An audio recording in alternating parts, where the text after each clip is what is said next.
Hi, I'm Stephen Cronin, and today I'm going to show you how I painted this imaginary mountain scene. This one I just made it up as I went along. I've got this orange glow in the sky reflected through the river below. There's the backdrop, we've got our little mountains, a little bit of card scrape there just suggests the rugged rocks. I'll show you how to create like a little sort of misty valley type effect so that your tree line stands out all the way through across to the other side of the scene. And then on the banks of the foreground shore we got a little fisherman where the water sweeps round and into the mountain valley. But before I show you how I painted this, let's have a look at the materials. My palettes, I've got ultramarine, cadmium yellow, Payne's grey, alizarin crimson, raw sienna, burnt umber, light red, and then the only two brushes I used were the large Ron Ranson Hake and the little number 3 rigger brush. So I'm going to kickstart this one off with the big Hake brush. This is clean water all the way over the paper just to soften everything up, and then I'm going to go into a bit of raw sienna, a little bit of light red. I'm just going to bring that all the way down the paper, right to the bottom, a bit more red, raw sienna, and this will just give a sort of background flavour to everything. Just doing it quite haphazardly, no real order to it, and then I'll just go with whatever I think is working.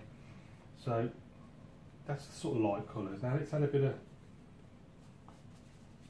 red, bit of cadmium yellow, sort of orangey colour. Let's bring that in down there and just whack that around, something like that. Put down the bottom. And I'm going to introduce a little bit of ultramarine just to darken everything. Try and get it looking a bit more moody. Just dip the corner of the brush into the water just to loosen everything up. The paper's going a little bit dry there. I can just bash that in. Something like so. A bit of red, a bit of blue.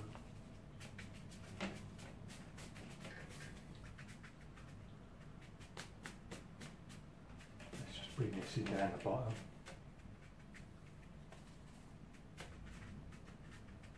A little bit of this and a little bit of that, just a bit of alizarin crimson,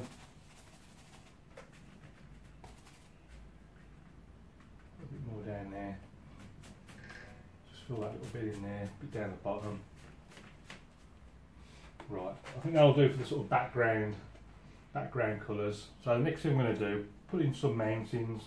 So back to those, bit of red, bit of blue, back to these dark colours.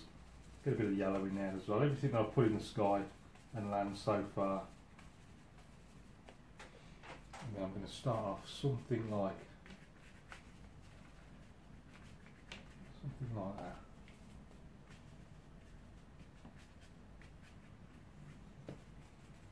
Let's have a bigger over there. Nothing up there like that. Yeah, a little bit darker. And what I might do is, it's quite early on, I know it's probably going to stretch a bit more yet, but I was just going to scrape a little bit with the card, and to do that it's got to be flat against the board before I start scraping. I only want to do it very subtly, so I'm thinking just sort of something like that. And another one down there.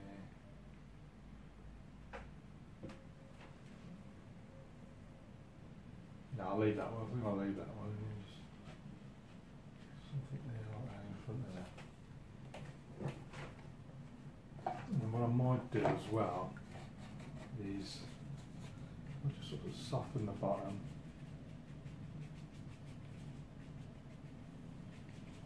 Soften the bottom of that as well. Then it'll contrast the next layer to go, and it'll just contrast better with it. I'll just give it a quick dry.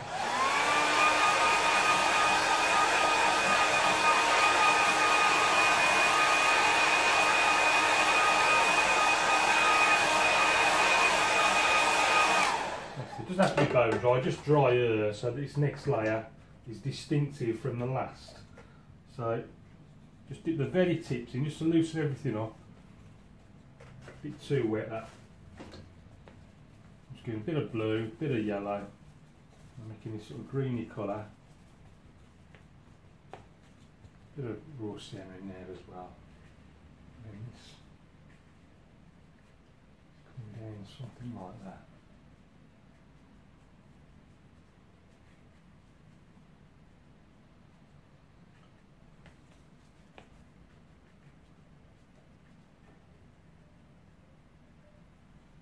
And again, I might just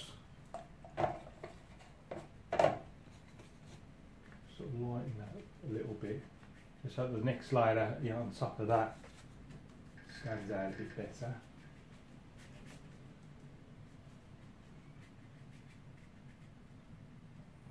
I think next time I might try a few trees, I think. Again, just give that a quick dry.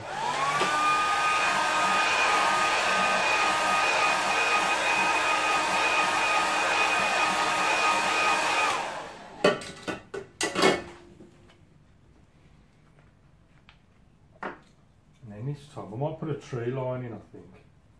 So I'm just going a bit of raw sienna, a bit of cad yellow, a bit of ultramarine. Now for the really distant trees, I might just sort of just flick up like that.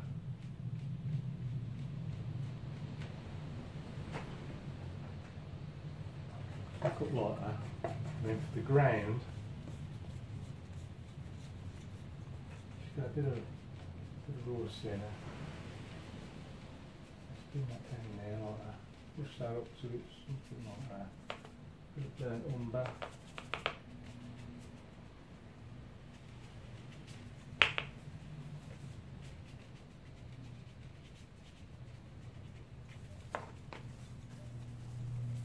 Bit of ultramarine, lemon yellow, and let's just define where this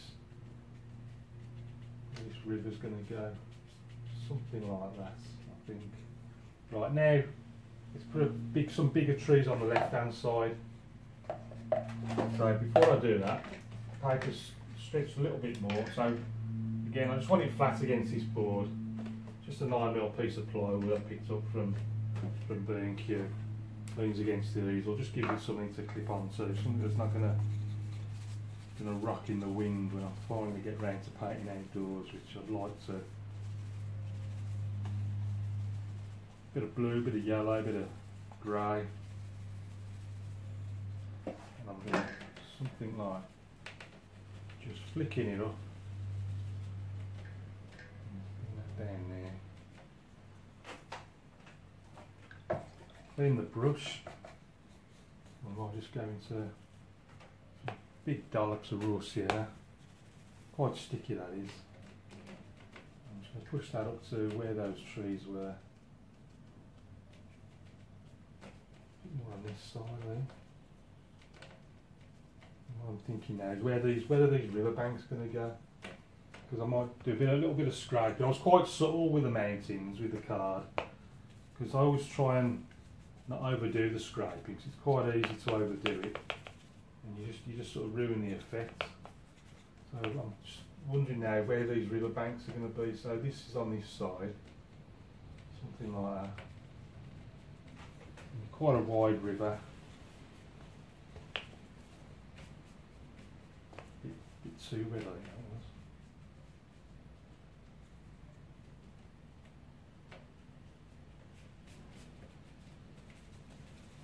These banks coming right down this side there. Right the way down.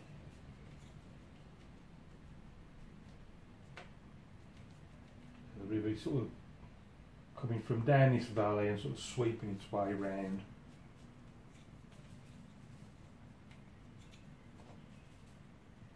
So just putting in the last of this bank, and then I'm just going to start doing a little bit of scraping.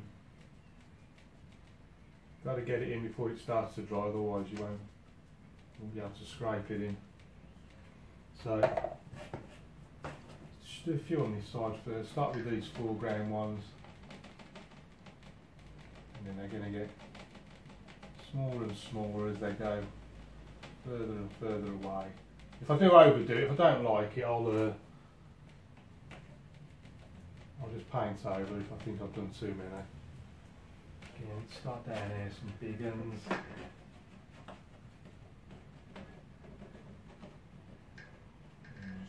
Scrape these in there like that. A few amongst the trees.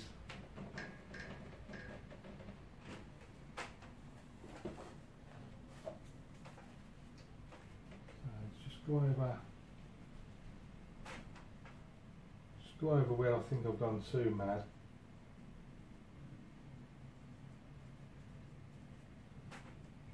Is that a little bit more subtle? Is it?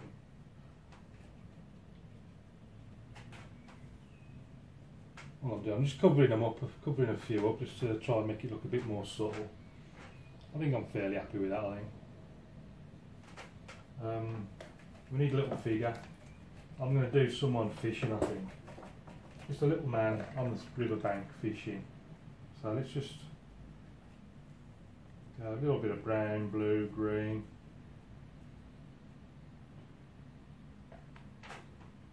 I think I want someone quite a distance, I think. I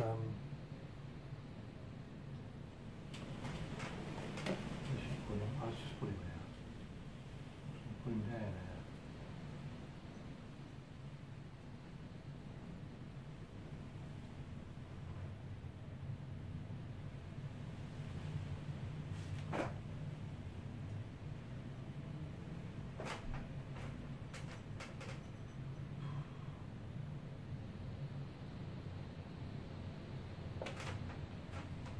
Just a little figure there in the foreground. Actually, yeah, I say distance, but I've ended up putting him pretty close. Little figure there in the foreground, just gives it a focal point. And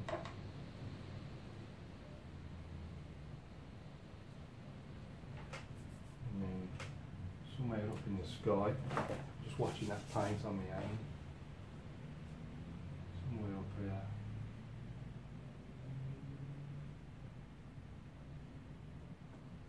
Little bird flying around, and then finally,